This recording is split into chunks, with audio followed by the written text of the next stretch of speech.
Hello everybody, today we are going to be returning to our question, how does war affect families? And we're going to be looking at a German perspective today. So when we've looked at this question before, we've thought about how life was like in Britain, but today we're going to have a focus on Germany and how the people there were impacted by World War II. And our particular focus is going to be on the Nazi regime and how this impacted families. So by the end of the lesson, we will have considered what life would have been like in Germany during World War II. We will know what Aryan means. We will understand who the minority groups were. We will know who the Hitler Youth were. And we will understand how and why people were discriminated against. Now, I think learning about this topic area is so interesting and fascinating because the Nazi regime was pretty crazy, to be honest, and very different to what we live in today. But I want you to remember that as we are going through this lesson, we are looking at the Nazis rather than the Germans. We're looking at a particular group within Germany who followed the Nazi regime. And the reason that I've mentioned this is that it's really important to remember that the Germans weren't to blame for World War II. It was Hitler and his party that wanted to start this world war, that wanted to reclaim land, not all of the Germans. And it's important that we remember this and we make this distinction because otherwise we're assuming things about a group of people that wasn't actually true. So we're looking at the Nazis today, not all of the German people in total. So when Hitler was in power, he came up with this idea of the master race. And it was called Aryan. It was called the Aryan people. And this was a group thought to be better than everyone else with features of white skin, blonde hair, blue eyes and tall. And he decided that a certain kind of person, this person described, was better than the rest. He was obsessed with ideas about race. And we know this from all of his speeches and writings about it. Hitler spread his beliefs in racial purity and in the superiority of the Germanic race, what he called an Aryan master race. He pronounced that his race must remain pure in order to one day take over the world. And for Hitler, the ideal Aryan was blonde, blue-eyed and tall. So Hitler firmly believed that in order to take over the world, that this better race had to be in control. Now, the majority of you will be thinking, if I was a German in World War II, I would not have survived because I don't have blonde hair and I don't have blue eyes and my skin isn't white. And it would have been very scary for these people who felt exactly the same as you. Hitler wanted to create what he thought was the best and strongest race. And to the Nazi Party, this excluded certain groups, such as Jews, Gypsies, and those with physical and mental disabilities. In an attempt to eliminate a racial enemy outside of Germany, such groups were also persecuted in the countries invaded by German forces. So as Germany, or as the Nazis, were gaining more and more land, they would basically punish anyone who was different from them, which was really terrifying for people because they were being discriminated against purely based on what they looked like, or what their faith was, or the families that they'd grown up in. Now, you may have noticed on the right-hand side of the screen, I've included this comic. And the reason I've included this comic is because it just shows how ridiculous this idea of a better race was. Now, this comic says that an Aryan is tall like Goebbels, slim like Göring, and blonde like Hess, and heroic like me. And it's talking about Hitler there. And then underneath it says the greatest educator of the German nation is the Führer. Basically, what this comic is doing is saying how stupid it all was. Goebbels, Göring and Hess were all commanders within the German army, the Nazi army, and they didn't fit this characteristics, these descriptions that Hitler said were the better people. So the people that Hitler literally put in charge of his armies didn't fit his perfect description of the perfect person. So it was a bit ironic, really. And then the comic says at the bottom that Hitler, the Führer, was the greatest educator of the German nation. And this comic is basically making a mockery. It's basically laughing at Hitler and saying, where have you got your ideas from? You're not following them even within your own army. Now, one of the groups that were most persecuted were the Jewish people. For some reason, Hitler just really hated the Jews, and he really made a real effort to eradicate them. Now, persecution means hostility and ill treatment, especially because of race or political or religious beliefs, and it's to oppress someone. So the Jewish people were treated badly, they were oppressed, they were pushed out, they were mocked, they were scorned by the Nazis, and this was for many reasons. Now, I'm definitely not saying these reasons were valid, but these were the reasons that the Nazis felt the Jewish people shouldn't be part of their nation. The Jewish people were amongst the most hated by Nazis, and this was because the Nazis blamed the Jewish people for losing World War I and felt that this group of people had betrayed them. They thought that the Jews were weak and impure people, and the goal of the Nazis was to exclude and control people who were different. So, what did the Nazis do to the Jewish people? Jewish people had to wear the Star of David on their clothes to mark them out as different. So, Jewish people were given this star that said the word Jude on it, which means Jew. And they had to wear on all of their clothes at all time to mark them out as different, so that when they were walking along the street, the Nazis, the pure, I'm saying that in quotes, the pure Germans could spot them and stay away from them. Which is just horrible, isn't it? To be marked out as different just because of your faith and your beliefs. And the crazy thing was that some people didn't even really follow the Jewish faith. They were just Jews because their parents had been Jewish, and therefore they were excluded literally because of who their parents were. The Nazis also took it upon themselves to ruin many Jewish businesses, and they would smash the windows of shops.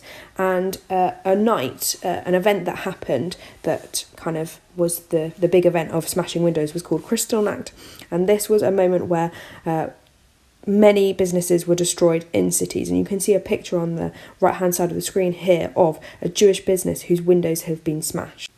And the reason that Nazis did this was to take power away from the Jews. They didn't want them to have these businesses that were thriving, so they would destroy the windows so that other people wouldn't want to go into the shops and do business with them. Another thing that the Nazis would do was burn Jewish literature in the streets, and they'd hold these massive bonfires where they'd throw all the Jewish books into the streets. So if you were a Jewish person, a Jewish author who had been really successful and written loads of books, your books would have been burned in these piles. And Nazis would come and they'd watch these books being burned, and they'd basically have a big party celebrating the burning of Jewish people's success.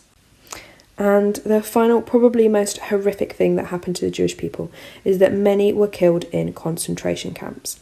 Many Jewish people were sent away and never seen again, and murdered because of their faith, because of who they were, because of how they identified. So to be a Jew in this time was extremely scary. It was extremely terrifying. You would have been looking out of your window wondering if you were going to be taken. You would have been looking out your window wondering if your windows were going to be smashed in. It was a horrible, horrible time for these people, and they were really punished for something that they didn't do, which was incredibly sad. And that's why when we remember World War II, it's really important to remember these people that were persecuted. So now that we've had a look at what life was like for Jewish people, Jewish Germans during World War II, we're now going to look at another group of people within Germany during this time. And these were the Hitler Youth. And we're going to think about who they were.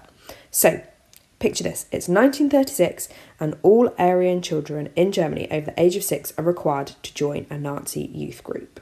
At 10 years old, boys would have been initiated into the Young Volk, the young people, and at 14 they were promoted to the Hitler Youth. So boys your age would have been initiated into this youth group of Aryan people. And their sisters, the girls in these communities, joined the young girls, and were later promoted to the League of German Maidens. And Hitler hoped that these young people would learn nothing else other than how to think German and act German. So what did it actually involve? What did the Hitler Youth and the League of German Maidens, what did they do with their time? What did it involve? Although membership in the Hitler Youth organisations was compulsory, many young people did not have to be forced to join. In fact, they were so eager to do so, drawn by a sense of belonging and importance that they felt as members of these groups. We're going to see more of this in these two clips. So I would like you to pause the video in a moment and watch both of these clips that talk about what it was like to be a part of the Hitler Youth, what you were doing, what you were involved with as a young person. So could you pause the video now and go and watch these two clips about the Hitler Youth? Now, I don't know about you, but being part of the Hitler Youth and the League of German Maidens actually looked quite fun. And this was because they were involved in lots of different activities. The boys would go out and they would camp and they would do orienteering activities and they would trek through woods and they would build campfires and they'd learn how to shoot guns. The girls would speak to other women and girls their age. They would play games. They would learn how to cook and sew. In general, it was like going to summer camp. And this is why Hitler, a man who had crazy and most of the time evil ideas, is regarded as quite clever. He essentially set up these groups that were really fun for children so that they would join and so that they could be trained to become the future soldiers and women of Nazi Germany. It was a cunning idea. He made it seem so attractive, so fun, so amazing that children would want to join, that they'd want to be part of this club, that they would want to be special. All the while not realising that they were being trained to one day take over the world. It was crazy, but it was also genius. So your task today is going to be to write a diary entry from the perspective of a German child.